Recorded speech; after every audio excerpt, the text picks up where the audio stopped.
बिस्मिल्लाहिर्रहमानिर्रहीम। कल Lahore high court में खान साहब की एक पेशी थी जिसके दौरान सिक्योरिटी के मुनासिब इंतज़ामात न होने की वजह से थक्कम पेल में खान साहब के पाँव ज़ख्मी हो गया और पाँव में शदीद सोजिश और तकलीफ़ है।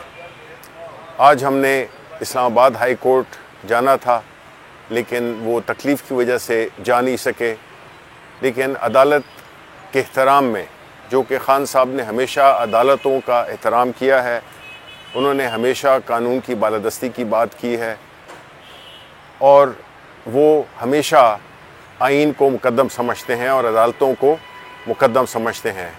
बावजूद इस तकलीफ़ के, बावजूद इस डॉक्टरों के इस मशवरे के कि 10 रोज़ उन्हें आराम करना चाहिए, खान साहब कल इस्लामाबाद हाई कोर्ट में पेश होंगे।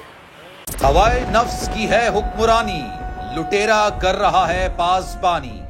बोल न्यूज के मार्केटिंग हेड आकाश राम ताहा लापता, तफ्तीशी इदारे जवाब देने से कासिर। अहले खाना परेशान, बेटे की जुदाई में माँ गम से निढाल। जो बच्चो हिंदू हुआ पर आए थे जो को पाकिस्तानी, मुझे मेहरबानी करे पंहिंजो आकाश वापस कयो।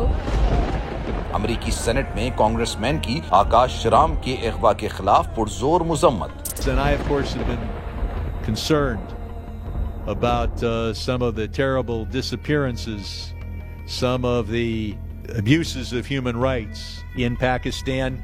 यूनाइटेड नेशन ने भी आकाश राम की बाजियाबी के लिए मौसर इकदामात उठाने का इंदिया दे दिया। मुश्किल की इस घड़ी में आर्मी मीडिया समेत इंडियन मीडिया भी चीख चीख कर आकाश राम की बाजियाबी के लिए आवाज उठा रहा है।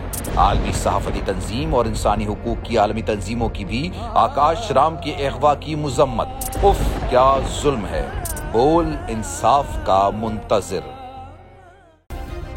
सब्सक्राइब करें और बेल दबाएं ताकि कोई खबर रह न जाए।